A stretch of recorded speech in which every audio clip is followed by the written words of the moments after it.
everybody. Welcome back to Doomed to Repeat, a history podcast. I'm your host, Andrew Rana, and I'm joined today by my co-hosts, Levi Habiger and Matthew Rana. Levi, how are you doing today? I'm doing just well, and that's about it. Sounds great, man. And how are you doing, Matthew? Um, Existence is pain. So yeah. Sounds about normal. All right, well, that's great. This is a history podcast where every week three friends come together and talk about random points in history, what those points were about, and other fun things about it. If you like this, go ahead and subscribe on Google Podcasts, iTunes Podcasts, or on YouTube, along with other podcast services. For today, we're going to talk about ancient Japan, more specifically the Kofun period, and what's the other period called, guys? It's called the Yaoi. Yaoi. Yaoi. There's a Yayoi. lot of periods. It's Yayoi. Yayoi period, ancient Japan period, around 300 BC to about 400 AD, if I recall, or 500 AD. Correct? Yes. Correct. Okay. Oh, Yes. wait, for Yes. which period? For which period? Wait, I'm Both sorry, I of got them. distracted. For both of Both of them. them? Oh, yeah, Yeah. 300 BC to about 680. Yep. So those are our time periods. As always, before we get into the main topic, I would like to ask my co-host, "What's up? What you been doing? Like, how's your week? It's been a week since we did the first episode. I would go ahead and say that the first episode went off pretty well, especially for you guys. I know I've done a couple of podcasts in my history of life, in my career, I guess you could call us, even though it's not really a career. But I had my Around the Gaming Blog podcast that had 20 episodes, and then I've also done my other gaming podcast around, or the Gaming Blog podcast. So, but you guys, I think, was that your first podcast ever last time? Yes. Yeah, Matthew, Yes. for you? If you don't Yes. include like when I took that public speaking class online. Yeah, honestly, everything's a podcast these days online. But I think that they did really well, and we appreciate all the feedback that we've gotten in the comments on all of our services. We appreciate you guys for listening. So, we're working on this. Bear with us, please. We're all kind of new to this. Anyways, before we get into our main topic, we have another hypothetical question for our boys. Now, are you ready, gentlemen? Yes. Yeah. Would you rather be in the Russian army in 1945, Hmm. or would you rather be in the United States Army in 1944? Hmm. Yes. Mm. For Yes. those of you at home, those two years are very relevant for both of those armies in big ways. Yes. Very. Quite. If you Um. want to do, Levi, do you want to tell the people why I'll, those years are relevant? yeah, I'll break it down real quick. So, let's say you're a Russian soldier in 1945. Man, the war is going good for you, man. You are in the heart. Well, let's just say that you're fighting in Germany, East Germany. You're moving towards Berlin. You're fighting in the heart of the Nazi Reich. Um, you are just you are relinquishing just absolute hell on these Nazi bastards, and, and a whole lot of revenge for what the Nazis had done um, to you. And Yeah, I'm not saying that's justified. I'm just saying that that's what they did. Yeah. yeah, And But so the war's going good for you. you want definitely. me to do the you want me to do the American side in Yeah, 1944? yeah. Matthew, Levi, how's you can the finish Okay, if you had anything I was else. gonna say. So depending on where you're at, you're probably fine. The war is going good for you no matter what. Eventually, you're going to meet up with the other allies, Americans and British. I will just add a quick little tidbit. When the Americans and the Russians first met, they kind of got along. Americans traded, I think it was like bubble gum and like Coca Cola and stuff, and Russians were mostly traded vodka. Yeah. But they had a fun time together. Less can be said about when the Russians and British kind of met up because of the whole Churchill and Stalin thing. Uh-huh. So But things were, so for the most part, were good. Matthew, you want to yeah. go ahead and how was it for Americans back in 1944? All right. So we are in the like pit of it. We are in the shit with 1944 being in the United States Army. You are fighting in Italy, this brutal, like, fighting for mile after mile. The Germans are doing a tactical retreat, and they are just not relinquishing ground without you taking losses. Later in the year, you will have to look in June to D-Day invasion, which went off very successfully, but most people know it from the dramatization in movies that they show, to where it was hell. Like, you hit the beach and entire squads were just basically vaporized by machine gun fire in seconds. And it was hell on earth for them. This is what you're looking for. You're going to have, I think, the Battle of the Bulge during that year. You're going to Yep. have, I can't remember the name of the. There is. It's just bad. It's going to be You got Operation Market Garden that year, Operation which Market was Garden. a that's big the failure. airborne. Airborne's. I'm not Okay. really lumping the Well, airborne. when Would I you guys okay, lump so the I said airborne in with army. it? When I Yes, said I army, would. I meant You would. military. Like you're in Yeah, the Okay. I would. All right. military, I would. Then. Yeah. and Oh then man. The. Ooh. Ow. you're also in the Yeah. Pacific too, like fighting the Yeah. Because Japanese, and Yeah. no, no, shit no, no, was no, no. rough over Are there. you said Europe? I thought U.S. Army in No, 1944. Are we? no, I We're just just said meaning in the everywhere. army. Oh Yeah, my God. Oh no. Japan. These islands are so much worse. It's like literally these guys are dying the way of the samurai, which kind of ties into what we're talking about today with yeah, like Bushido, death before dishonor. These guys would fight you with a sharpened toothpick. They would do everything they could to kill you. They will blow themselves up along with anybody near them. No medics, no nothing. They're going to kill you in the sleep. It's basically Vietnam Island Boogaloo. yeah. So, So, so what we got is a situation with the Russians that's not too bad, pretty good. You're on the winning side now. 1944 for America, though, that's when things were getting really hot. Like things, we were doing a lot of battles. We were winning quite a few, but we were taking a hell of losses and stuff like that. So my whole thing really is that you're in this military and you're in it for this year, but the thing is, you're still in the military for the next year. So like if you're a Russian soldier in 1945, that means that you're going to be a Russian soldier for the rest of your life, or you're going to have that baggage of being a Russian soldier. Also, you have to live in Russia and stuff like that. So, do the pros outweigh the cons? Do the cons outweigh the pros? Oh, let's think about this. Not to dwell on this anymore, but let's think about this real quick. I think personally, I would probably rather be the American kind of, Yeah, because I mean things are going well with the Russians, but I mean anything can happen. exactly. Yeah, That proves right after the war ends. There's some Russians that are Russian soldiers themselves that were probably I can't confirm or deny this, but they're in prison because they thought that the capital West hmm influenced them. Yada that. I know I'm being very general with that, but I mean, these are I things that think like being on the American side, there were way more benefits after the war than there were to have been being a Russian soldier, definitely. being Yeah, a Russian veteran. I agree with that. If I had to choose, I think honestly, I would probably be that American soldier.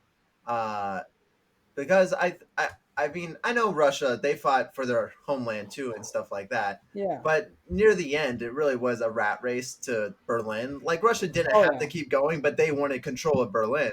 So it's kind of like, are we really fighting at this point for the right reasons anymore? Because I think America in 1945, at least the soldiers, and it might be the same for the Russian soldiers too, but they were doing it to end the war. Like they wanted the war to be over so they could go home. I feel like Russia, they were like, we want to control Berlin, and honestly, it's Oh, probably the definitely. same for America too.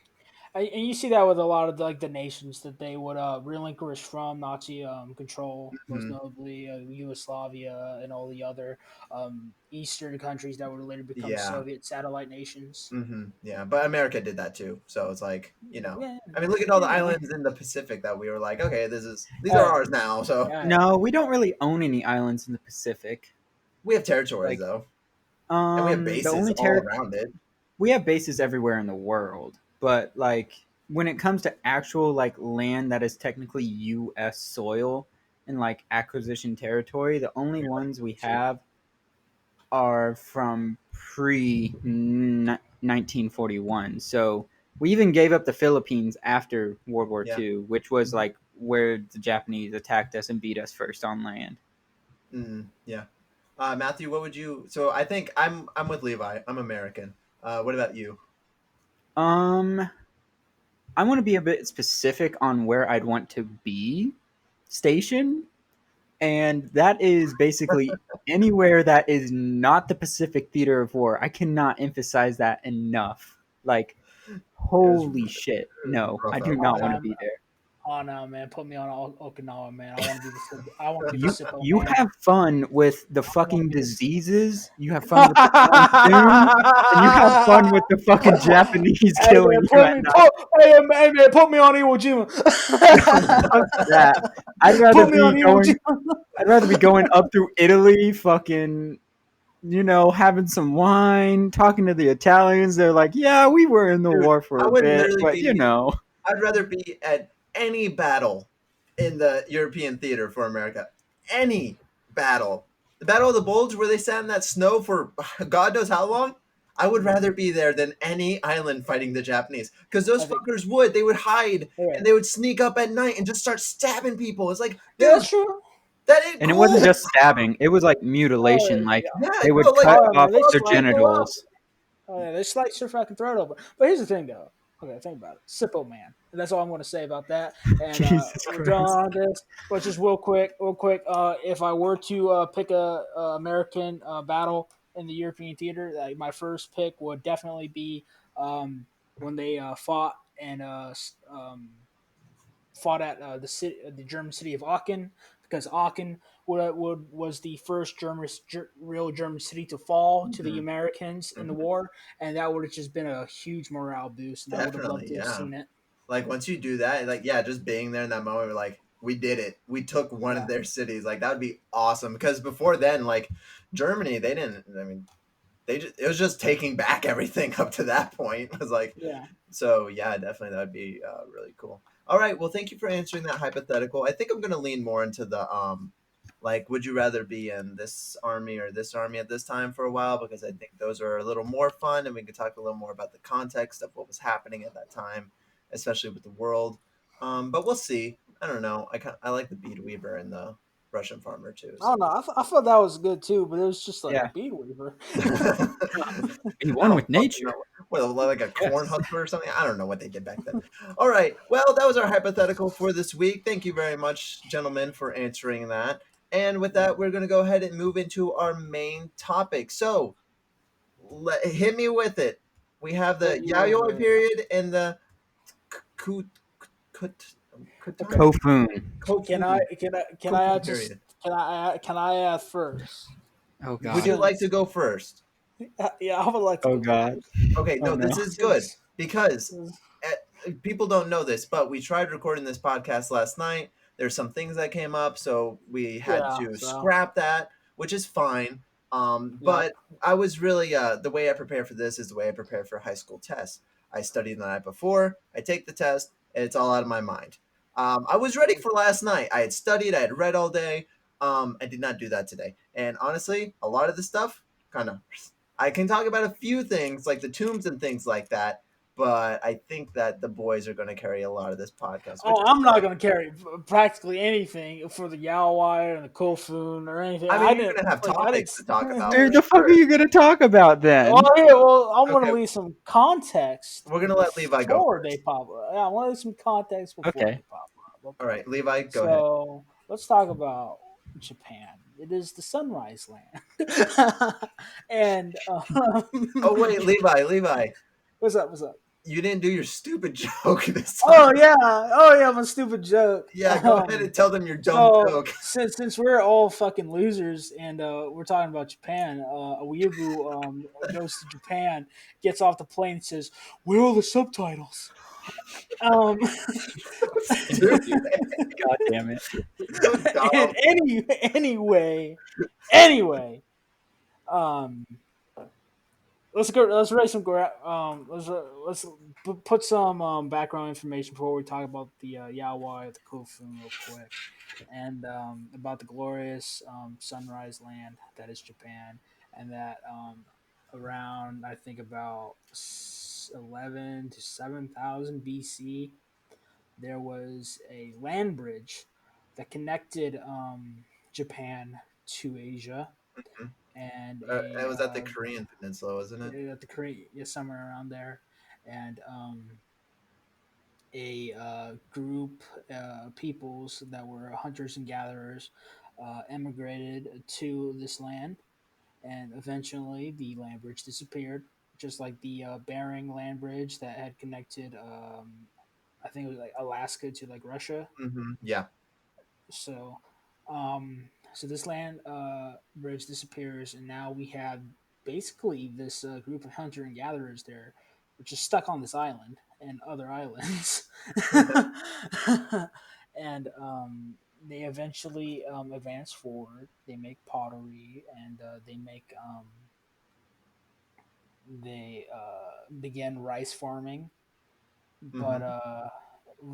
but that was very limited to this. I can't remember what specific group of people they were called. Only that they basically have a name and really no other history than that they were hunters and gatherers and they farmed here and there. But they moved around a lot, Hmm. and eventually a group of I can't remember their names, but they're essentially Koreans Yep. emigrated over, and they kicked these hunter and gatherers around. Yeah. I and No, I think that that's right. and I'm pretty sure that those hunter gatherers would eventually go to the north.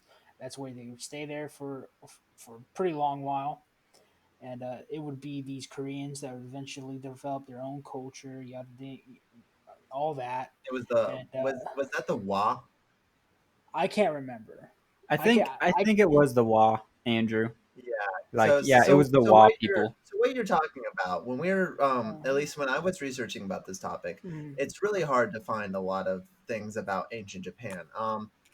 We talked about this before in the previous recording, but there wasn't any well, there's two things actually. A, there's not a lot of context, there's not a lot of documents, there's not a lot of things that were left over from the I'm ancient sorry, land. I hiccuped. And then the stuff that is left over, Mm, Matthew, you brought this up last time, that the people that hear, but there isn't a lot of archaeological digs in Japan. At least there wasn't. The last 20 to 40 Well, years, I believe, there kind of have um, been a few things, or what was it?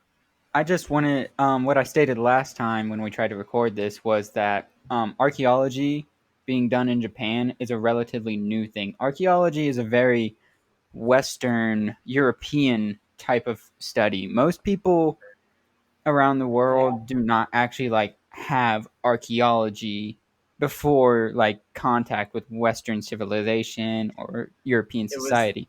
it was So it's a yeah, it like, has a. modern thing. These are modern digs that are happening and they're still Might, developing. yeah, might I also add is that archaeology, at least in a lot of the Western senses, is that does have a bit of a negative stigma. definitely, yeah. Look most notably to Egypt in Hmm. the late 19th and early 20th century, where basically Egypt's treasures were robbed.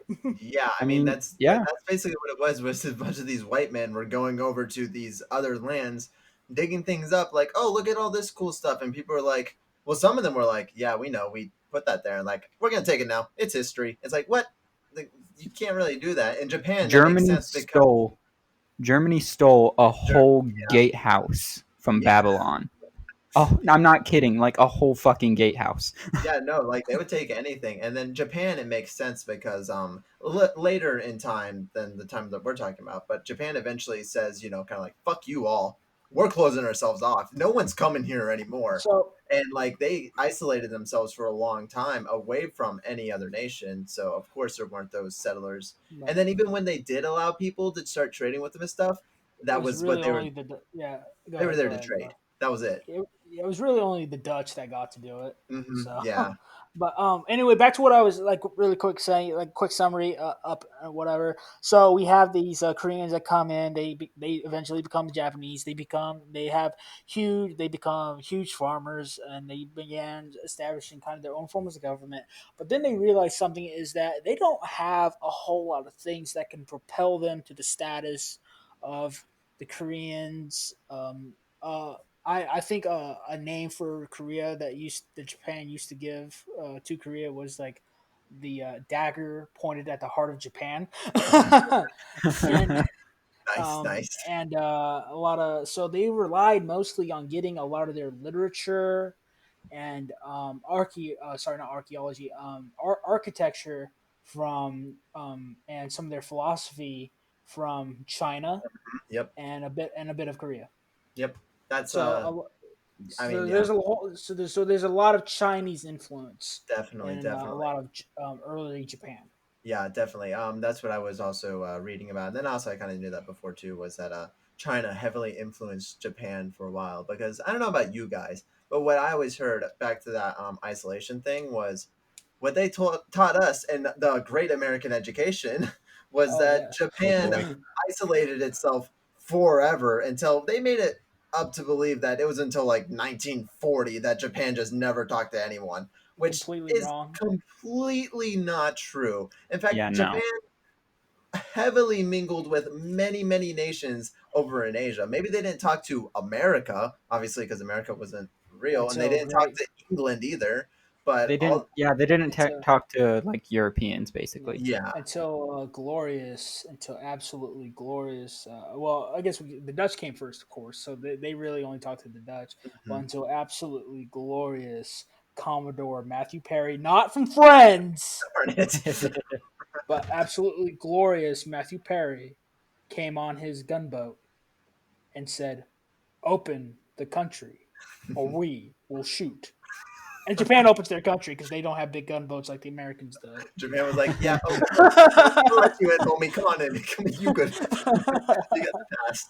So yeah, yeah. There's a lot of cool things to learn about Japan, and especially how they interacted with the nations around them. Because yeah, there was a lot of Chinese influence on them, especially in those Yeah. beginning years. So Matthew, were you adding something to that or?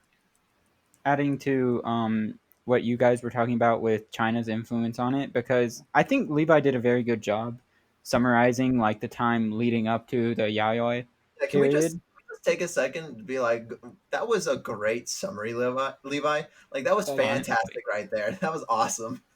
Thank you. like you did it very well. And yeah, I mean, they're hunter gatherers first, and then the Koreans come through and they're like, "Big bop boop, get off our property," and they're like, "What? Dead." So Yeah. All yeah, right. I agree with everything I, you said. I will like just real quick, just reiterate. The first hunter gatherers that came from the land bridge, they have a name, but I do not know what their name is. It's Yeah. not the wall. That's what I It's wanted to add too. It's not the It's wall. The not. wall are in the second century AD. I'm pretty Okay. sure it starts with an O, but All right. Yeah, I just remember I read about the wall somewhere, and I knew they had to do with Korea. yeah, But yeah, I think it was later. So there's four things that I really want to talk about with Okay. when it comes to this time period. And of course, like always, if you guys also want to add anything, absolutely go ahead and add whatever you would like to. But these are the four topics I really want to talk about, and I know you guys kind of want to talk about this too. The first one is samurai, because I believe there were Ooh. samurai in this time, correct? No. Well, Kind no, Sam. Can I? Okay, just go ahead. All right. Well, either way, we're gonna talk about samurai and the relevance of samurai, and like maybe not what they were, but Yeah, how buddy. they become. The second thing is Himiko. I want to talk about Um, Himiko. I'm down. The third thing is I believe one of you mentioned something about alien influence. That Possibly. was Oh, Levi. that was a stupid little joke, You could but do it, Levi. No, I want to. No, but I want to there talk about it. there is a I can't remember which episode because there's a lot of episode, but there is an episode out there of ancient aliens where it talks about when their burial All sites right. Well, I want and to talk about how that, and then I also do want to talk about those burial sites, whatever they're called. I forgot what's the name of them. There's the they're uh, basically mounds, aren't The they? yeah, keyhole mounds? yeah. It's like Yeah, keyhole mounts of the Kofun. I think that they're actually called Yeah, Kofun they are called because Kofun. that's what the period is named after. Because there's so little to go off for this period, and they're like, oh, we got these big mounds called Kofun, so we'll call it that. So those are the four things I really want to talk about, at least touch on during this time. So is there anything else that you guys want to mention before um, we start jumping into that? I mean, I just have little things that I'll add into that because that's basically all the big things you can really touch on. I I know, do, yeah. there is one thing I do want to there are some I think either one or two things I do want to talk about. Well, it's also kind of like the after that after period of like of when Commodore Matthew Perry came and Japan going up into the early 20th century and what happened to it after World War Yeah, II. yeah, I'm totally down to touch up on that stuff and talk about it. Like always, we have a certain section of the period that we want to talk about, but it's an open range field. If you can find anything relevant to this that happened in 2020, you can talk about it. So, Yeah. yeah, all that stuff is open and good to go. So, the first thing that I wanted to ask you guys about is the big one of the big things in Japan, especially when we're talking about ancient Japan, is the samurai. That's what people know Yes. Japan to be. Samurai, and then I would say honestly, lesser ninjas. Those are the big Ninjas. ones when it comes That's to. Chinese. Actually, no. Well, people. I think people associate ninjas with Japan more than they do Chinese. Yeah, but Definitely, I just wanna state like ninjas are a or a Chinese Chinese thing. thing. All right. Well, But yes, but they become very prevalent in Japan though. yeah. But I don't want to talk about those. I just know that when it comes to military, the samurai are like the top dog for a long time. So, do you Yes. guys know So, where are the um, samurai? Are they here, or how do they come about? all right. So, about sometime, I guess like I don't have my years right, so I'm sorry. But at some point, um, Japan uh, is growing, and they have centralized government, and they are fighting a war with these guys in the north, and these guys in the north are kind of weird because to be honest, I don't know too much about them, but I do know that they resemble kind of a lot of like the Mongol and kind of Huns almost, Hmm. in Hmm. it that they primarily use horseback, and at that point, Japan's military had been taking the Chinese approach, where we just get a bunch of peasants and give them a spear. Yeah, And when they were fighting these guys from the north, they were obviously outclassed because well they're masters at horseback. horseback and such. So these men basically copy what the men of the north are doing, and they essentially win. And thus, the samurai come around in 1100 BC, sorry, AD. And what happens is that the samurai become big. Yeah. They become big. They were originally meant to be bodyguards of such. They were kind of like these mercenary sects and groups where the nobility could pay for them, protect their households, protect their clans, whatnot. And the samurai grew would grow to be so large that they inevitably form a social class Hmm. in Japan. So they're no longer a military organization; they are now a social class. So that's basic. Um, that's who they become, and that's what they will be throughout the rest, Of their and time. essentially until they are inevitably ousted. Yeah, yeah. So that was a good summary of what samurai are. And I'm glad you brought that social class thing up because in Japan, social class is a major thing. Even to this Mm, day, the social class in Japan, you have the what the peasants, nobles, things like that, and then yeah, you did have the samurai and things like that. Kind of like with Mesopotamia that we talked about last week. They had that social class. It was kind of the first social class ever in history, but mm. Japan eventually did get there, albeit Yeah. thousands of years later after My tie also add a quick thing here is that with regards to social class in Japan for a very long time, especially when either Japan was doing very well economically or was just flourishing in their art, like the golden age and whatnot, it was very hard to get out of your social class. So really was so if you're a peasant, you're most likely a peasant for life. Yeah, There wasn't a whole lot of movement, and there wasn't a whole lot of ways for somebody to essentially progress themselves out further from their original standing of what they were basically born to be. yeah. You wouldn't see too many peasants. You wouldn't Become see, rich. yeah, become rich or become a samurai even or anything like that. It's more. Yeah, It's very much about lineage. yeah. Oh, yes. In Japan, they're very heavy on lineage, especially when it comes to their leaders too. A Hmm. lot of their leaders, it didn't matter if they were good or bad, as long as you were blood tied in some way, you were the next leader. Um, which we've seen that also throughout history in a lot of places where the family Mm. takes over and they're idolized. Matthew, do you have anything more to say about the samurai? I know they're not really of this time period at all.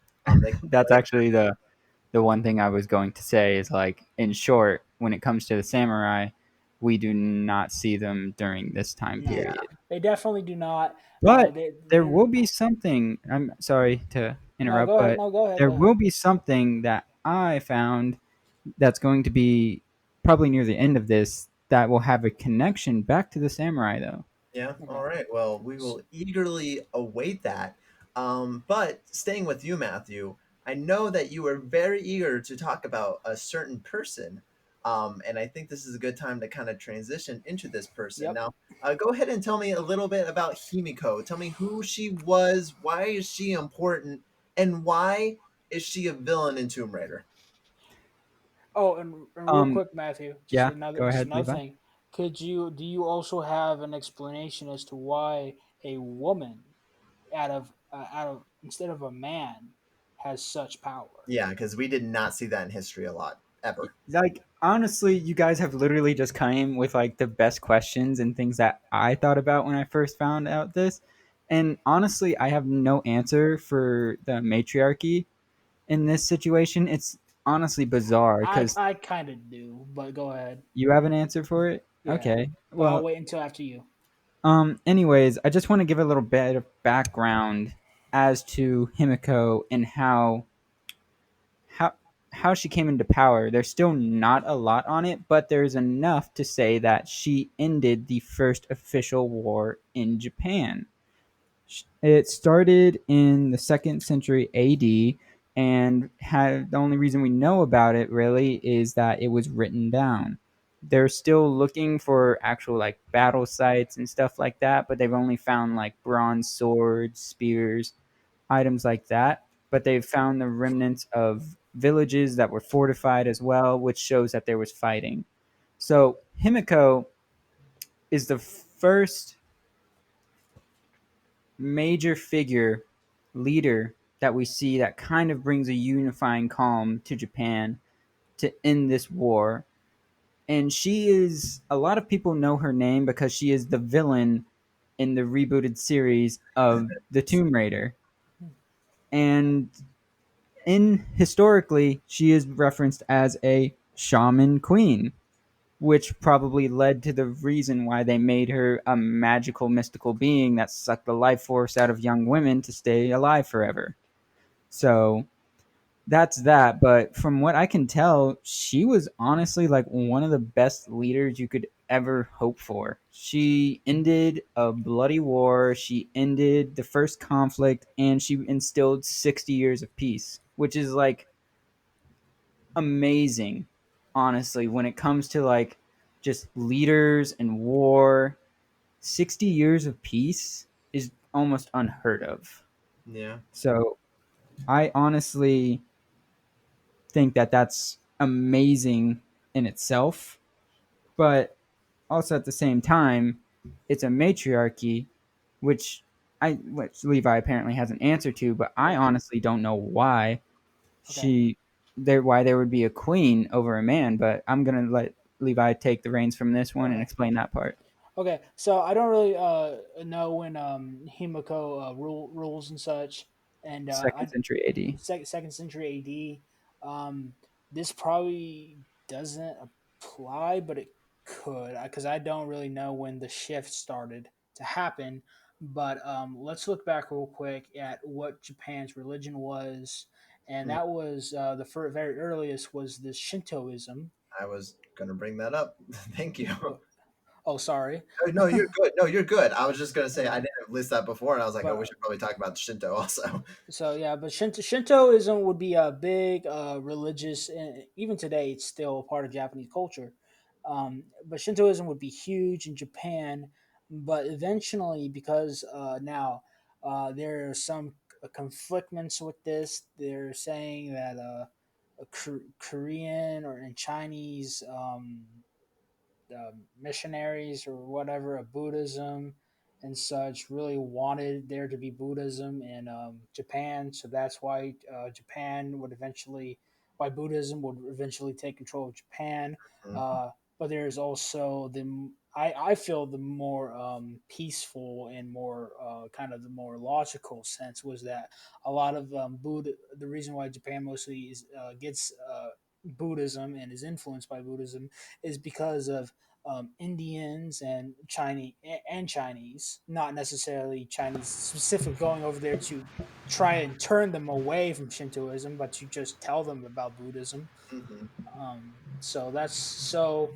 Uh, what does Buddhism do to Japan? Well, for a long time, Buddhism in it kind of states that there must be a patriarch in the family. mhm, So for a very long time, women were oppressed. And another thing about Buddhism is that it values sons over daughters.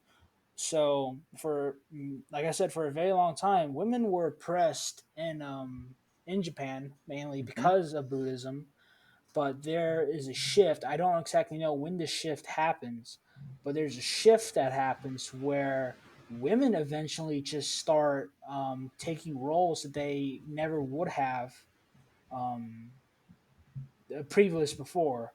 And I don't know if this was because Buddhism eventually kind of became less enforced or something, but there's a shift and for so for and for and the reason why for such a long time women were oppressed was kind of because of Buddhism. mhm, Um, So okay, Buddhism is one of the oldest religions, semi religions in the world. It's more of a spiritual yeah, it's more of kind an of ideal or a way of life than it is yeah. a It's religion. either it, it way, yeah, it has but teachings to it. Yeah, no, it definitely, does, definitely. It definitely can and be it, used as a religion, but it's also used as like a way of I mean, this is a terrible, terrible example, but think Lisa Simpson from The Simpsons. She oh my becomes a god, Buddha, but she's still a Christian in there because Buddhism can just be a way Blasphemy. that you live life and the way that you view the world around you. yeah.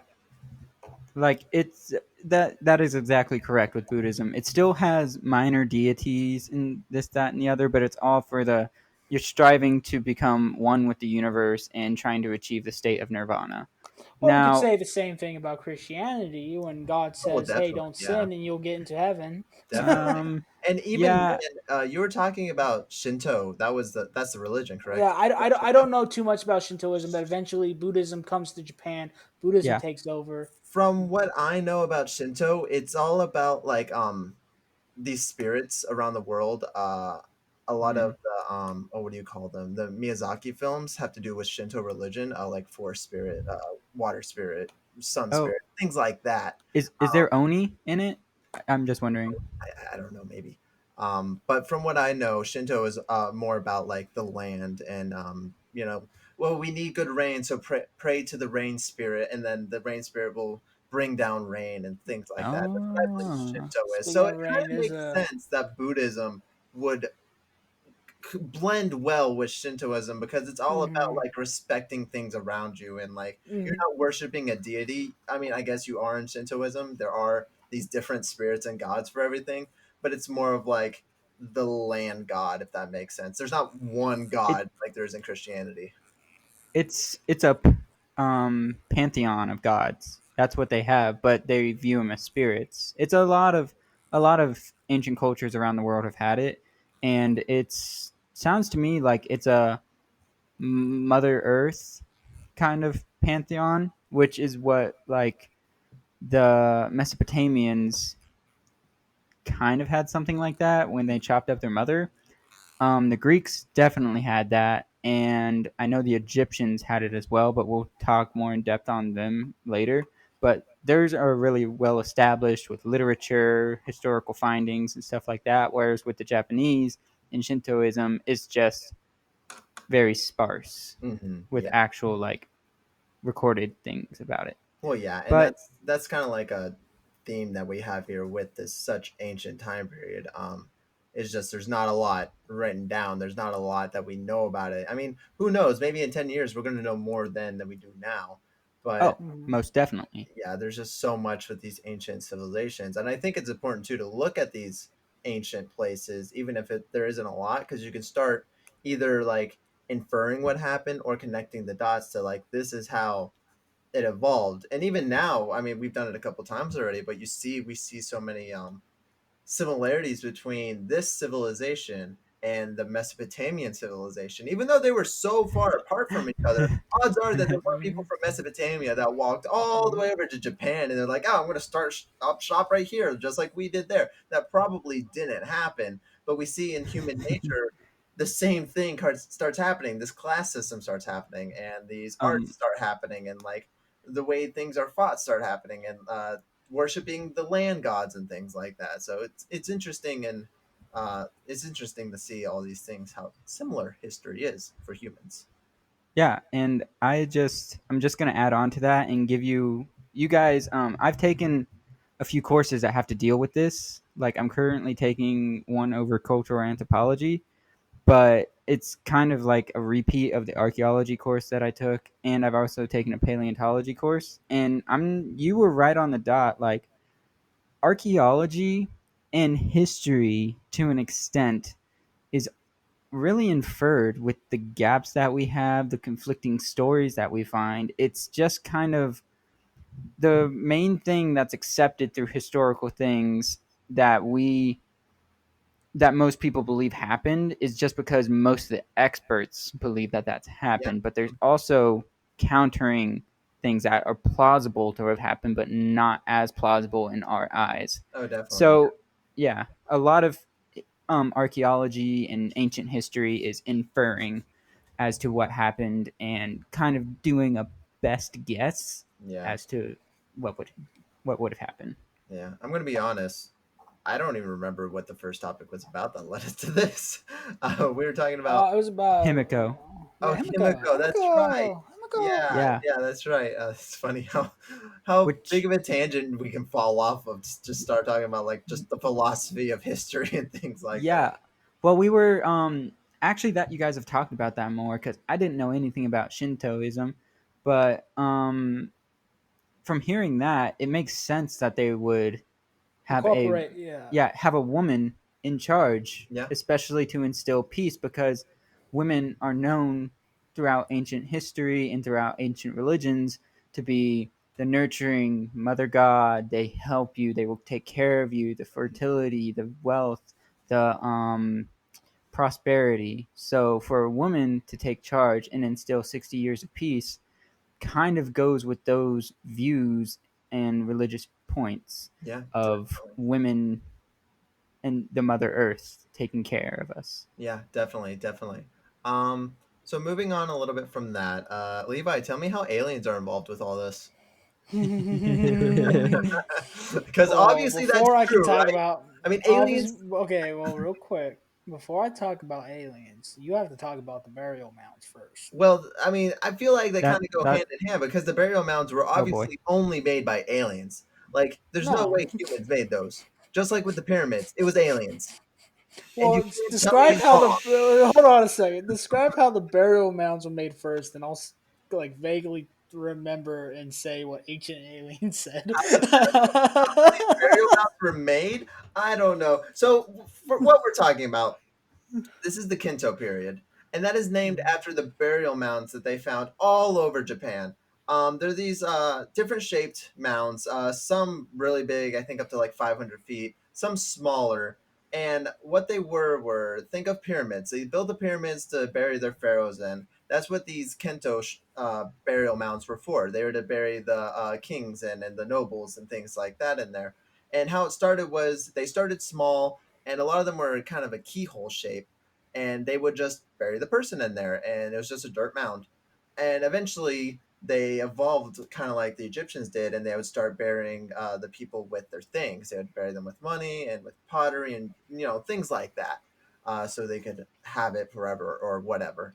um, and I guess the whole thing is kind of like with every massive ancient thing that you can think of. The pyramids, the Aztec buildings, the what are those stones called? Stonehenge, I think. Basically anything that we can't explain, we say it was aliens. And the same goes Yeah. for these burial mounds. We've talked about how little information there is about this time period, and yet they obviously had some sort of like structure in society to make these burial mounds built, which is weird because it's like if you have things like that, you at least would think you would have some context to it. We know what the Egyptians were doing around there. We know that there were kings and pharaohs and things like Yeah. that and who they were fighting. With Japan, we don't really know what was going on. We just know that these people were important for some reason, and that the citizens made these giant weird mounds that are still found to this day. Like, people still find them because you have a mound that's so old. You give it 500 years, you could have forests built, or I mean forests not built, to grow on top of them, or like towns built on them, or whatever happens, like you forget about it, and Mhm. then cities could be built on top of them. You don't know. So they're still Exactly. finding them to this day, and it's like it's what Matthew was saying about history, like just trying to piece it together and inferring that's still happening, and we're still trying to figure out like Mhm. what these are about. And And what I mean, go ahead. Go ahead. I was just gonna say, and one of those theories is that aliens did it. Aliens. So that's Uh, what that. So that's a very quick and kind of just a bad taste in our mouth, kind of just hoopla, conspiracy, whatnot. But it is an interesting theory nonetheless. And I would say oh my god. that's more of the outlandish it's history. very outlandish. It's I very think outlandish, I and think people underestimate what humans are actually capable of, oh especially yeah, with and I'm like going to touch brute upon labor that. and I numbers. mean, And I'm going to touch upon you that real think quick. about just look at New York City. When I see photos of New York City back in like 1920, it baffles me because I'm like, I understand how they could do that now, but back then they built that entire city because it was massive back then, and it's like, wait. So that's believable, but some people making some dirt mounds aren't believable. Like, what? Honestly, that's what I'll get into here is that the whole ancient astronaut theorists believe bull crap. Um, I think it's interesting. I definitely don't believe all of it. Oh yeah, There are some All of it. there are some things that are quite interesting that they brought up on that show. But when it comes to all these structures and such, it is it is kind of like, well, bruh, bro. like what Matthew was saying. Like, I think you do kind of underestimate like human labor force, Yeah. and so let's touch upon these burial mounds, and a lot of them have a whole like, what is the ancient astronauts theory? Sorry, the ancient astronaut theorists. Um, Point on these burial mounds from Japan. Well, from what I can remember from the episode, was that correct me if I'm wrong, but there's a whole lot of stone that kind of goes into these structures, Yeah. Mm-hmm. It's like like under. huge stone walls, kind of carved a little Yeah, bit, that's where the people are and buried. They're buried. that's where the people are buried, and it is within these confines of the stone walls that they are entombed in. And from what the episode was saying was that, man, it would have been impossible to have moved these stones. They said their reasoning. the stones were too heavy.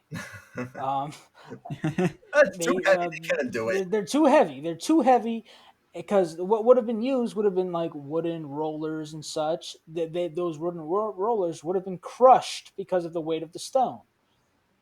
So they theorized, oh well, alien engineering helped in building these mounds. Love They had the technology to help put the stones there. process means in their minds they're thinking, oh, some alien homies came down and were like, oh, we see you got a dead person, let's make them a really cool thing and then just peace out. Like, that doesn't even make sense. What were the aliens It doesn't doing? make sense. Like, Yeah, I can't. Like I said, I don't remember much from the episode. Something about how like these mounds could be portals to or wormholes or whatnot to and these you need, celestial beings and that you came need a down dead upon them. body right there to make Yeah, it all work. honest. That's the key to all this. You have to have a dead body. But what I'm getting, like, I think we're kind of drawing away from the whole Komodo or whatever era we were said that we Kofun. Kofun era that we were going Dear to talk Lord. about whatever. But just real quick to touch upon this, I don't think ancient humans were stupid at all. In No. fact, they were very intelligent, and they just had a different way of explaining things. And you said Stonehenge a little while back, and albeit though that we cannot prove how they did it or think of how they could build such a thing. One thing is that is true of Stonehenge is that it matches with the equinoxes, and so they were so the Stonehenge was strategically placed there as a place of worship, especially for when the equinoxes would happen. Mm-hmm. So I My just big I stone like clock. stone clock, big stone clock. So anyway, these throughout human history, a lot of these places and whatnot. Now, I'm not saying that you should stop watching Ancient Aliens, but Are you but endorsing ancient aliens now? no, I am not endorsing Ancient Aliens. But Giorgio Tsoukalos is a very out there man, and Hey, if Yeah, nothing else, the aliens man knows how to make money. exactly. that's dude. That So is true. that has to be worth So, something. so my final conclusion on this is that if you watch Ancient Aliens, don't take it as truth. Just know that there had to have been other ways for them built this than just some celestial bodies coming down Oh, well, and definitely. doing the work for them, and that ancient humans weren't stupid and that they needed alien knowledge to do this. Yeah, I really feel like a lot of people, they don't really sit and think for just a second, because a lot of people when they think, oh, ancient stuff, there were a bunch of monkeys back then. It's like, no, they really weren't. I mean, they built cities, they had structures. I mean, they lived. They weren't just running around hucking poop at each other or whatever. I would say the There may ancient have been some of that happening. Oh, man, there's I would still say some of that happening. I would say that a whole lot of the ancient alien theorists things come from a whole lot of their mythologies and a whole lot of their legends and such. Yeah. So All right. Well, that covers, I mean, the four topics that I wanted to talk about. Now, there is one more thing that leads pretty nicely into the next era of Japan that I don't think we've touched on yet, and that's the Yamato clan. Yamato, So Oh, during this time, we talked about Himiko having power, but for the most part, a lot of Japan was just a bunch of tribes, kind of like how we talked about before. The first mm-hmm. wars to happen in Japan aren't really recorded because they're just a bunch of little tribes and societies fighting each different other. factions, yes, Yeah, exactly. factions. Kind of a little similar to the city states fighting, even though we Mm-hmm. discussed, is that a war? Is that not a war? Hard to say. It's kind of the same thing with this. Are these really wars? Or are these just conflicts between tribes? We don't really know for sure since none of it's recorded. But out of these clans, there was one clan called the Yamato clan, and I think it was the end of the Kofun era is when they came into power, and they were really the ones to start structuring that country, and making it like a civilized Yeah, place in a uh, structured society. yeah, putting emphasis on central government, and one of the big things that they implemented was land requisition. Yep. Land requisition.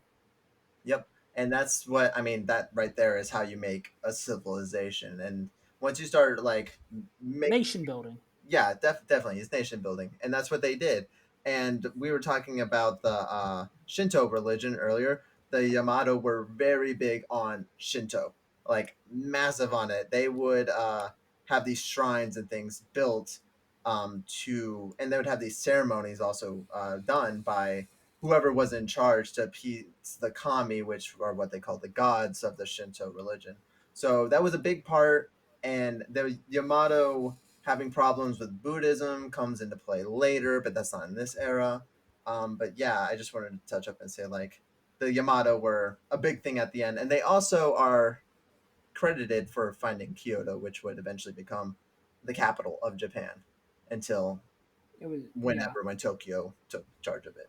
Yeah, it was Edo, then Tokyo. Sorry, Edo became Tokyo. Yep. Yep.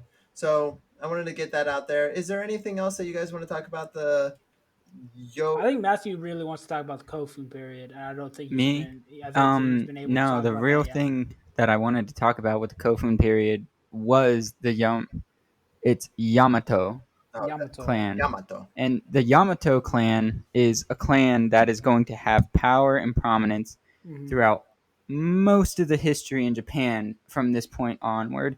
And one big thing that happened in the 20th century that really shows how their influence has echoed and still, I don't know how prominent they are now, but echoed throughout time, was the name of the flagship in the Japanese Navy during 1940s was the Yamato. Yeah. The biggest battleship ever built was named after that clan.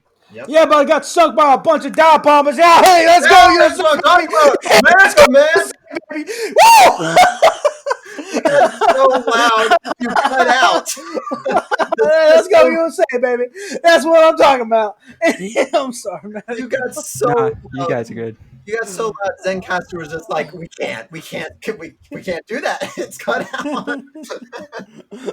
uh, Yeah, Yeah, but that's what I we're wanted to way at least show. And Yamato, like, if you know what I mean. they're a very prominent samurai clan later on. Mhm. And if you guys want to talk about the next time period a little bit, like, that's when the samurai actually start to like take their roots and foundings. Oh, But definitely. Yeah, mhm. I that's have to what I. go for a few minutes. I'll be right back though. Okay, guys? All Okay, right. Well, Are you good? I'm Matthew's good. gone. He's probably going to the bathroom if I had to guess. I have no idea. But yeah, we'll definitely talk about the samurai later. It's But I kind of really how hope he's not like. I hope like he's not mad with me just being like, "Yeah, let's go, USA, baby." oh, I'm sure he's fine. I don't think any of us are going to take anything too personal on this.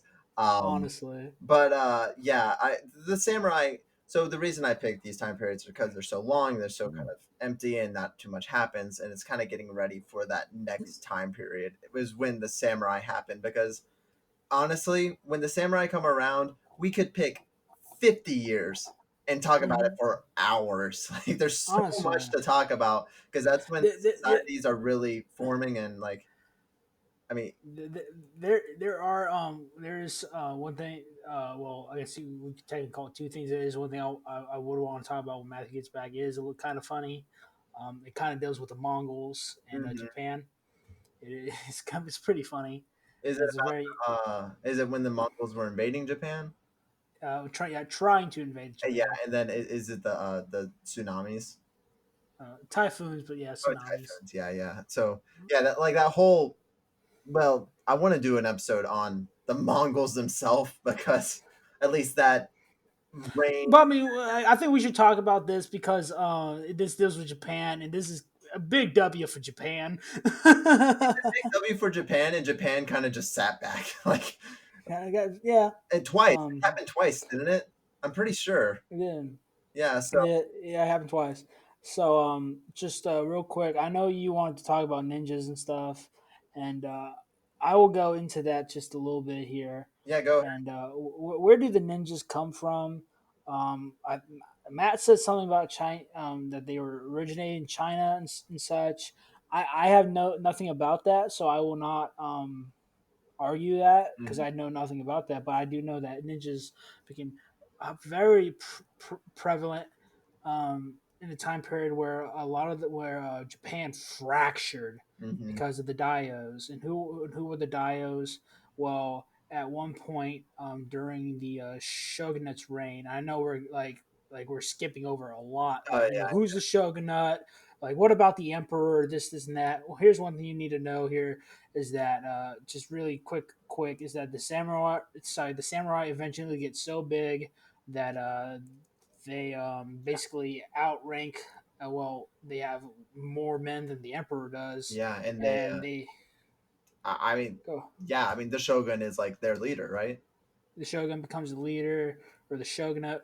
Although they still say that the emperor is the emperor of Japan. Don't be Hmm. fooled; it is the shogunate that's running everything. Hmm. And but why does the emperor? Why is the emperor still big? And why is the emperor still in power? Well, basically because the shogunate has to reflect the ideals of the emperor. Yep. So, Yeah, but like I said, don't be fooled. The shogunate is who's in charge. definitely. Yeah, I mean that's at that time period you'll see if you start reading about that time period, it's very obvious who's in charge and who's relevant and important. History books will usually mention who was emperor at the time in Japan, but when you're really talking about those times, it's a lot Mhm. about the shogunate and who is the shogunate and like what they're doing and things like that. So, which is really interesting because it's kind of like they overtook their own country without even, fighting, Mhm. which doesn't Yeah. happen often. So, but it goes back to that whole like hierarchy and class thing. Like the samurai became so high on the class system that they eventually outranked the emperor themselves, which makes sense S- because they were so powerful. Did So you just what? say that the samurai formed their own country without fighting? No. No, we didn't say that. Okay, We sorry. were talking about how the shogunate. We were talking about how the shogunate came to power and stuff like that, and Oh, where the ninjas began playing a huge role in Japan. So anyway, eventually, so just to recap real quick, what happened? Samurai become so big, they elect their shogunate. Eventually. Takes charge. Emperor stays the emperor, but don't be fooled. It is the shogunate that's in charge. It's just that the shogunate has to reflect the ideals of the emperor.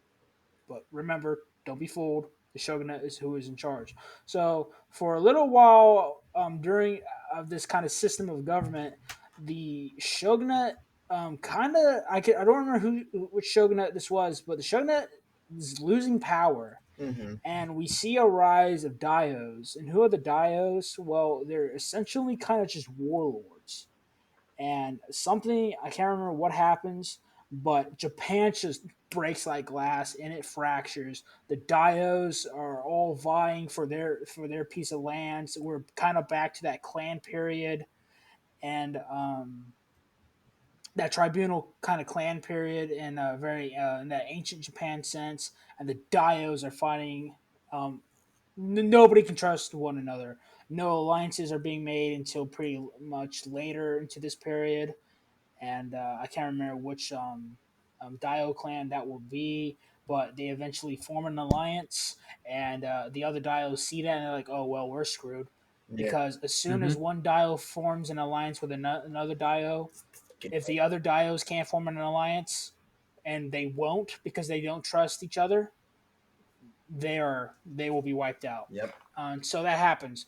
But where do the ninjas come in this period? Well, the dice. Well, during that period where they're before this alliance between the two dios, um, the ninjas would be very organized and be very utilized to act as spies and assassins, employed by pretty much all of the dios to spy on their enemies, spy on basically that. Yeah. Yep. And let it So. be noted that Japan, as we've talked about, is very, very big on the class system and also the honor system. So when the ninja rose to prominence, they were these warriors that hid in the shadows and killed without facing their enemy. It's so important to the samurai that when they fought face to face. The Mhm. whole thing was about you watch your enemy die, like you look them in the eyes and you like give them that respect and stuff like that. And when the ninjas became into play, people did not like them. They were not supported at all by anyone except the people using them, obviously. So to be a ninja, you didn't really go around town being like, "Yo, what up? I'm a ninja." Like that wasn't a thing that happened. So yeah, Yeah. is there? Yeah, and I mean, go ahead, Matthew. um, I just from what we have discussed right now and what we know about Japanese culture and how it had its foundations in Shinto with that religion, and then also the move to Buddhism, there is a big cultural identity for these people to be honorable, Mm-hmm. whether it be with the people, the land they work, or their subjects. They are honorable. Even if they're below you, they're probably going to treat you like garbage, but they're not going to do anything to dishonor you. Definitely, definitely.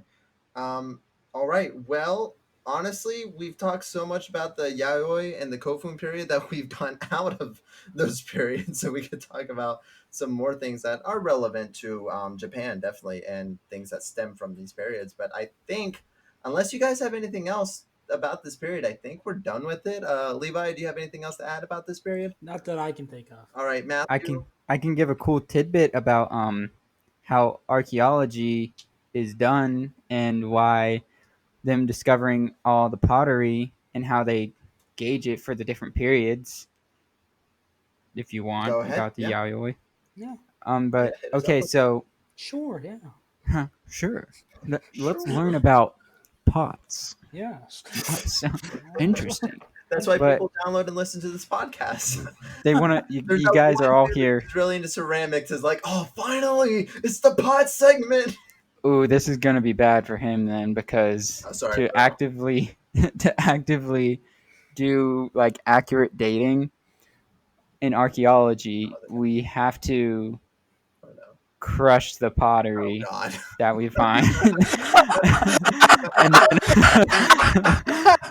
and then put it through Damn it! Our one through pottery an SD extract machine. left. Yeah, I'm sorry about that, but you crush it and you carbon date it, and that's how you make a that's how you date this time period that the things are from, which You is a find its chemical components. Yeah, um or something like that.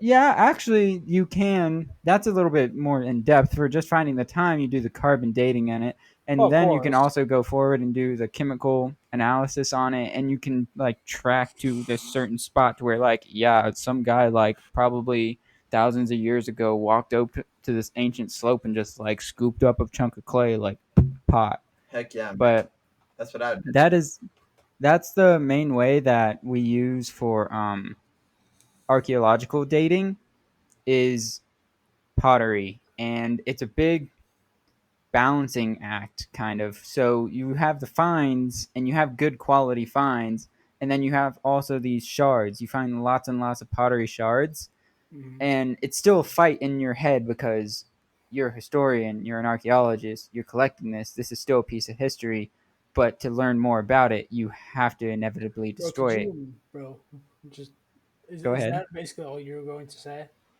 um I about have the pots? about pottery. Yeah. Yeah, that's Okay, basically what I was gonna I say. was gonna say just something real quick, dude. Imagine finding like just like that one really cool pot, and and you got two options here. Either you take it back to the lab and you got to destroy it, or man, or you like sneak that in your bag. You take that thing home, man. What? What? Why would you What I'm talking steal? about. Well, Well, Dude, if then it's a because again, one-of-a-kind it's the really pot, cool pot that you want. it's like, yeah, I mean, you're never gonna find anything like that again. It's not like people make it at the Walmart or whatever. Like, this is it, that's man. true. And it's like, oh, I gotta crush this one. I really like it. That's a joke, by the way. But Yeah, no, but like you're good. I mean, but yeah, pottery is a very important thing that I will probably bring up multiple times throughout our series when we go into ancient things because it is just if you don't have pottery, then you basically don't have a society. Everybody throughout all of history has had pottery, and Yeah. the changes in it, the advancements in it, the stylistic ways that they make it and paint it, is very, it's what we use to classify things into different time periods. Mm-hmm. Not this time though. This time was actually kind of interesting how they classified it. They classified this time period by the name of the neighborhood that they found the first site in, and then by the mounds. And I checked the period before this. I can't remember its name, but I remember that it is named after. It's technically named after the pottery, Yeah, but also after a braided rope. Nice. So I just, it's a, it's the cornerstone of all archaeological dating is pottery. and Okay. smashing pottery. Sorry, Brian. I don't know his name. I'm going to call him Brian. That's our pottery fan who he's back now. He realizes that it wasn't our fault that they crushed the pottery, but he is upset. So we're sorry, man. We'll try to get better pottery stories. I mean, I kind of want them to crush more pottery so Oh my we goodness! know more. And there he goes. He's gone. Oh man, there's got to be that one cool pot that has like a deer on it or Dude, something. I'm with you. Otherwise, like I would sit there like, oh man, Jesus. that is so cool. I can't crush this. I can't. I'm taking it. Okay. Anyway, so anything more about the Kofun and Yeah, Yayoi. Yawa I'm probably Yaoi pronouncing it Yawa wrong this whole time, honestly. Um. Oh, which one? Yayoi? Either of them. Yawa No, Yawa? Yayoi is right. I searched that up, and Oh, then okay. Kofun. I mean, if you can't pronounce Kofu Kofun correctly, dear Kofu God, Kofu I could pronounce it Kofun. Coffee. dear Coffee. God, you're just trying. Coffee. I mean, I had the areas written down that were like the name, but we didn't really talk about the actual like. We touched on it. Levi, when he gave his overview, touched on the area that it's called, Yeah. but I had them written down, and it's Kyushu Mm-hmm. and Honshu are like the Honshu. actual like Japanese Yeah. geographical locations that we are talking about with these two time periods. Okay. All right. Awesome. Well, I think that's it for the Kofun and the Yayoi periods. Thank you so much for listening. Now, before you go, we do have a couple more things to touch up on. We have to do our nation ranking, and then we got to decide on what we're going to do for our next episode. So, first things first, in our nation. Oh, I got something that we should talk about just real quick. Okay, go Yeah, ahead before we go to this, because this is the end of the show. So, yeah, this is the end. if you Let's have talk anything about else to talk some. about, throw it in. I know I said I wanted to bring up Matthew Perry, so not nah.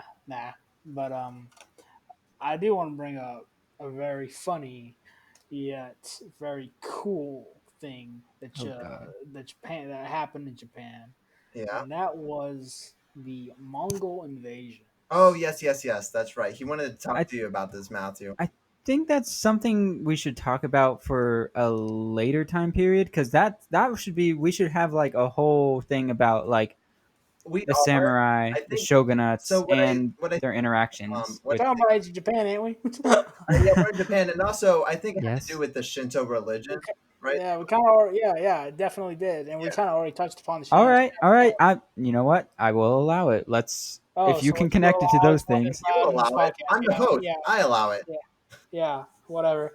Wow, Anyway, that's how um, democracy works. 2 versus 1. yes, get fucked on. Anyway, so what happens? Well, who is the Mongol emperor at the time that this happens? Genghis It's our no, not Genghis. Yeah, no. It's our lovely boy Kublai Khan. Khan. Oh yeah, Oh, It's you're our right. I lovely. knew that. I'm It's stupid. our lovely little boy Kublai Khan, the grandson of Genghis Yes, Khan, yes. and Kublai, to secure his empire, because he doesn't really like there knowing that that there is a potential threat and kingdom slash empire to his east. He wants to make sure that Japan will sign basically unwavering loyalty and basically promise not to attack and secure trade with them. Yep, yep. He sends, I think, a message about 5 times, never gets a response back. I I'm believe pretty, all the messengers also were killed. yeah. Like every single messenger that went there and was like, "This is from Kublai of the Mongols." It's saying that we're in charge of you now. The Mm. shogunate was like, you're dead. And Yeah. I would say that's a very Japanese attitude Mhm. towards other people, especially aggressors. They're like, "Oh, excuse me? You thought that you're in charge here? Yeah. Oh, that's funny." Basically, that kind of ties back, dude. I guess I kind of am a con when you, Mister. I'll allow it over there. Yeah. Anyway, Oh. anyway, but so Kublai is fed up, and he says, "Screw it, we're gonna invade." Yep. So Kublai sends a reasonable large number of ships to invade Japan, Off the Korean and they peninsula. off the Korean Peninsula, and they get pretty close. In fact, Japan has is not prepared at all when they see the ships. The ships never reach the beach. At least the first invasion never reached the beach. That's how I said first invasion there, and but they can see them on the coast and kind of on the beach and stuff. When they're well, sorry, they can see them in the water when they're on the beach, and they're like, "Oh fuck, the Mongols are here!" And by a complete stroke of nature and luck, a typhoon comes out of nowhere and wipes out their whole fleet. Yep. That happens. Kublai is foaming out the mouth at this. He can't believe something like this could happen. So I don't know how much I think it was like how much 5 years or something. I think it was like about five, yeah, around 5 years. Kublai sends another invasion force again, and this time they so why did they not go ahead and land on the beach? Well, as soon as they saw Japan, as soon as they could see the land of Japan, they decided to take a night of rest so that they would be fully rested and ready for when they landed on the shores. So if they didn't take that one night of sleep, then we could have had a kind of a different outcome. That's why I always But tell anyway, Yeah. balls deep, man. You just go at it. so they send another invasion force with way more soldiers, way more ships, and this time Japan is ready for them. They've built defenses on the beaches. They have their ships and whatnot, and they're ready. And the Mongols come, they get on the beaches, and it is just ship battle and fighting on the beach and stuff. Um, what does Japan do that is very good in their favor? Well, guess what? This is around the time that Japan is fully, especially samurai warriors, are fully utilizing the katana, and the katana proves to be very effective at slicing through Mongol armor. Yeah, definitely. And but they realize that the Mongols they still have a whole lot more men, and no matter what, despite the defenses and despite what they have, they could still potentially break through. So they're just like man, if another typhoon were to happen. Well, guess what happens, baby? Another typhoon comes in, baby, and it wipes out that Mongol fleet. Yep. so, It's such Oh a my god. stupid so lie. Okay. I see the connection to So, Shintoism so, so, now. so I'm getting to this. So the mere fact that two typhoons happen when the Mongols try to invade Japan, very much correlate with Shintoism, and there like I think a saying comes out of it that says if I had 2 cents for every time the Mongols try to invade Japan, I will only have 2 cents or something like that. Yeah. So I do want to point out also, because it's a little related to my other podcast, but the PlayStation game that came out in July, Ghost of Tsushima, touches on this Mongol invasion, especially the one where they do actually land on the island of Tsushima. And as anyone who's read about this knows, the Mongols won and they took over Tsushima respectively. Like the Japanese were way outmanned and outgunned on that invasion. And there's some revisionist history in that game. Do not take it for word. I think you kill what was his name? Kota Khan? Like Kublai, or Kublai, Kublai yeah. Khan. You decapitate him at the end of the game. That does not happen in real life. I just want to No, let Yeah, everyone I'm know. no. very certain Kublai Khan would probably like die in his sleep or something. Yeah, he lives way longer and he dies of other ways, but for other parts, it does give you a brief. It gives you a good idea of how the samurai worked, what was happening with the shogun at the time, and then how like outgunned and outmanned the Japanese army was. But I just want to throw that in Well, there. If you're it's interested, not that they were outgunned because they had it was superior outmanned. Yeah, yeah, not technology. outgunned. They But were outnumbered. I meant outgunned as in like they had more weapons. But I guess that's just outmanned. Yeah, that's Not just literally like outmanned. bigger guns. It's just like, oh, they got more swords. So I guess that means they win. Yeah, but like Yeah, that divine win, man. That those because that's what they call it. Yes, yes, Divine. yes. And they would yes, divine call it. wind. They would call it the divine wind. Yeah, it's crazy. And it's like you're right that if that wouldn't have happened either time, because you got to remember that's just the Mongols waited, I just read it, 7 years to invade again. And obviously they had to build up, they had to get everything ready. It takes a long time to get ready for an invasion that big. But the sheer odds and stroke of luck that it would happen both those times, it makes you wonder, is there something to that religion? Like, because Yeah, if the yeah. Mongols took over Japan, who knows what would have happened? Because then now they're secure on this island. So while the Mongol Empire is falling, maybe this one on Japan doesn't fall and they actually rise to more power. Maybe they invade again. Who knows? Like so many things could have happened, but alas, they didn't. History isn't a bunch of what ifs. It is have had, have had, has had. It's happened already. Winners and losers. And in Winners this and case, losers. the Huns are the losers. Well, they're not Huns, They they're took that Mongols. took that fat L. They did. All right. Well, thank you for that, Levi. Yeah. I do appreciate some. I just love moments of like that in Oh, history. me too. Where Yeah. so. I mean, it kind of goes with we were talking about D-Day at the beginning, Mm, and that too infamously was delayed many times because of the weather, and even mm, when they did drop, it was overcast or something, and it messed mm. all the like paratroopers up. But we won at the end, so it's like, who knows if the skies were clear? Who knows what would have happened? But There's a we can there's a lot that oh, we could definitely probably do like a whole episode on like D-Day. D-Day itself because there's a lot of stuff and hypotheticals that we could talk with like, well, what Honestly, if Oh, I this think there, happened? there's an ungodly amount of Yeah. hypotheticals well, we not could Yeah. go only that, through. just to touch on like all the landing points of what happened with everyone, and it happened Oh for yeah. days too. Like I think for big battles like that, we're gonna have to dedicate one episode to like this is the D-Day episode.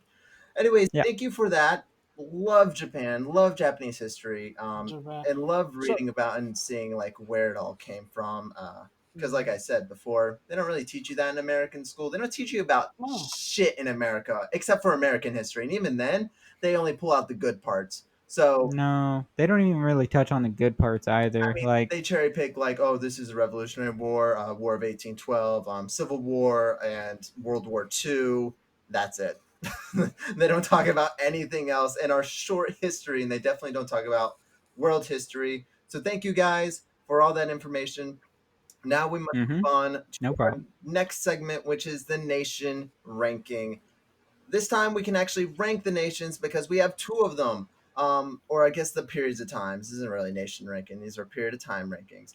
In number one right now, we have Mesopotamia. So, gentlemen, where would you put the Yayoi and the Kofun period? Do you think this period is either A, more interesting, B, better, or C, a stronger period than the Mesopotamia period?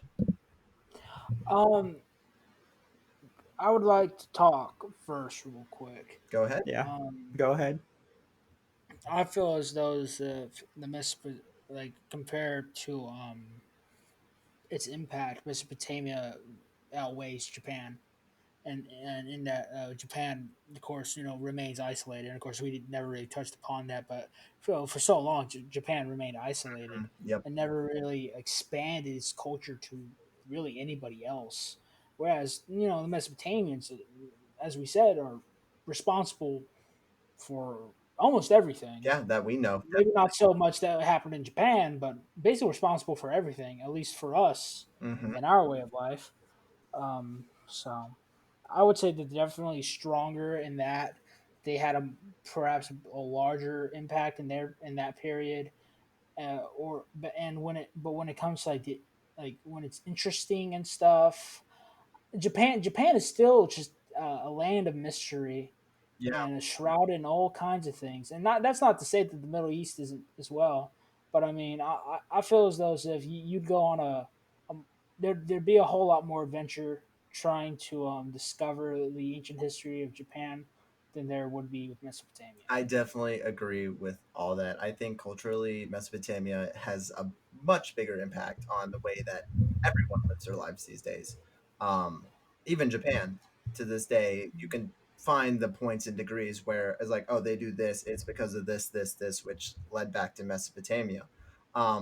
But I also agree with you with the more interesting thing. I find Japan, and honestly, out of almost every nation, at least that I know of right now, I find Japan much more intriguing and mysterious, and just the way that they have the honor system and the way that they fought and the way that they communicated and just everything about it and like the way that they lived, like it's just all so interesting and it's so different from everything else because everything is so European, everything is so English in the world.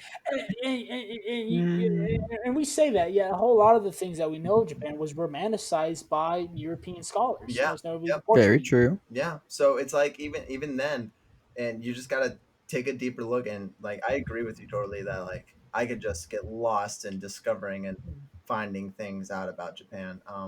That being said, though, I do think personally, I don't know if you've really said which one you would rank first, but for me, I would rank Mesopotamia one because there's more that happened in that time period than the Yayoi and Kofun period.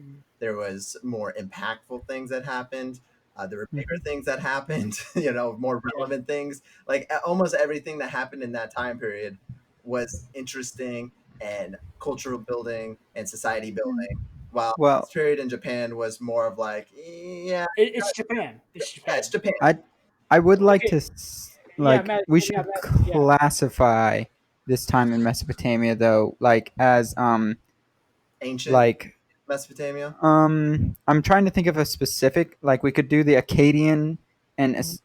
like Mesopotamia up to the through the Akkadian Empire and the Assyrian Empire. That's what we could classify it as, Mhm. like Mesopotamia or the Akkadian and Assyrian empires. I'll do that Mhm. then. The Akkadian Assyrian Empire. Because just saying Mesopotamia is like, oh, that's a lot of Yeah, time. We don't know. Right, yeah, because I remember you mentioned nations. I'm like, well, Mesopotamia yeah, was true, never true. really a nation. Hmm. So, So fair enough, fair Nope. enough. I'll put the so Akkadian and But Matthew, Assyrian. what would you say though? Because I know me and Andrew have stated our opinions. What would you say? Um, I really um enjoyed learning about Mesopotamian history, and I enjoyed learning about these like roots of Japanese history. Mhm. But when it comes down to, like you guys said, the more impactful of the two on, like, I'd The say a world. world stage, Mesopotamia takes hold. But also on the other hand, when it comes to Japan, Japan is one of these weird occurrences throughout history to where they are, as you said, isolationist and very, maybe wasn't said enough, but they are very committed to their family, to their Yeah. ancestors, Mhm. in that sort of way, and honorable. They try to live honorable lives. And I'm it's Well, so hard so because the thing is, I just want to stop you just for a second because I go ahead. completely agree with you. And if we're ranking like Japan versus Mesopotamia alone, it's Japan 100 times. The only thing is that That's because you're a weeaboo. this is the Yayoi and the Kofun period. And aside from that one tribe that we talked about at the end, I forgot what they're all Yamato? Yamako period, and then also of course Himiko. Aside from that, there just wasn't much that we know about that happened. I mean, we know these It's very mounds true. happened, and those are interesting to a degree, but at the end of the day, they're just big burial mounds. And it's like, okay, that's interesting. And the way that we're ranking these things is really, it's whatever we base it off. So if you want to be like, they're a better culture, or they have more information, or they're more interesting, it's really anything. But any way I look at this, at least for me, these periods of Japan are just so empty, you know? Like, Yeah, there's so not a lot of substance to them. yeah. So I mean, that's why I'm picking Mesopotamia. But I completely agree with all the other things outside of this time period. Like the next time period Yeah, in Japan, I totally agree with all that. But I think for this one, it's just not there enough.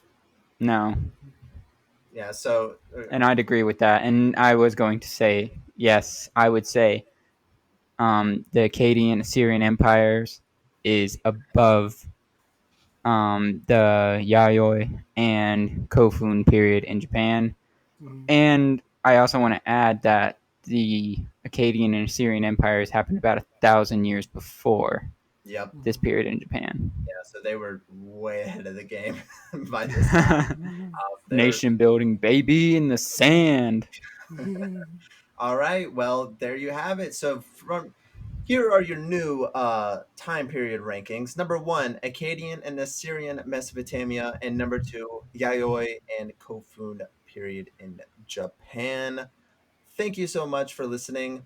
Before we Oh, go, our next topic. I was about to say, before we go, Oh no. gentlemen, I have picked three different time periods for us Ooh. to decide between. Now, Ooh. when I try to do is Ooh. I try to spread out these time periods either by years or by just geologic or geography wise, like where they are.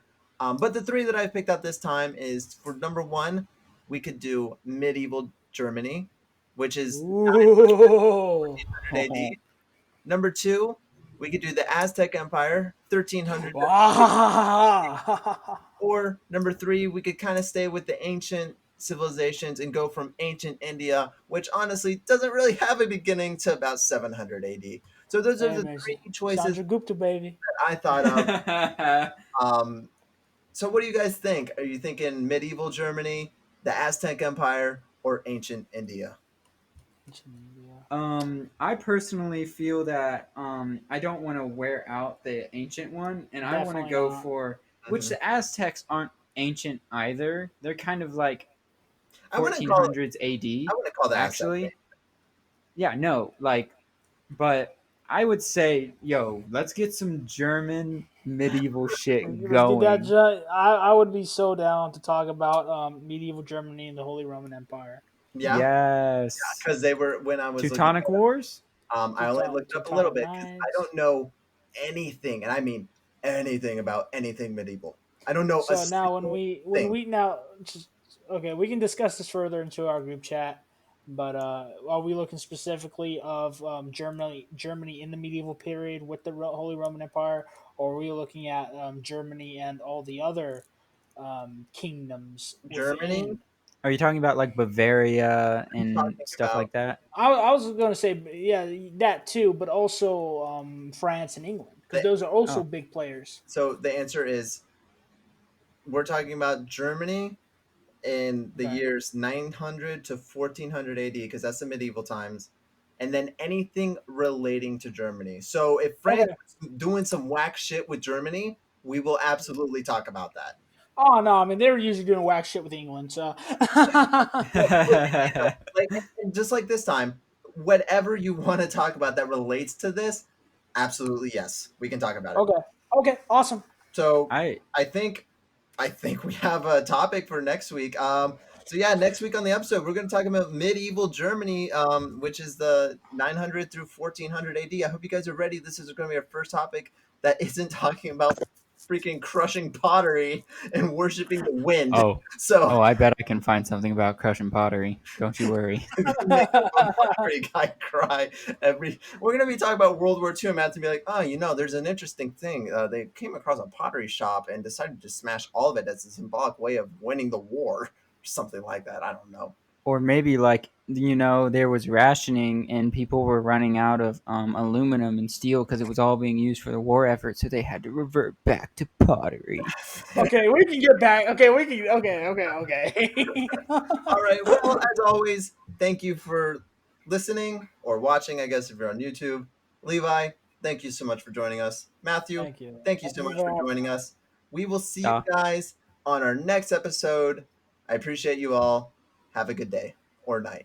Goodbye. Adio.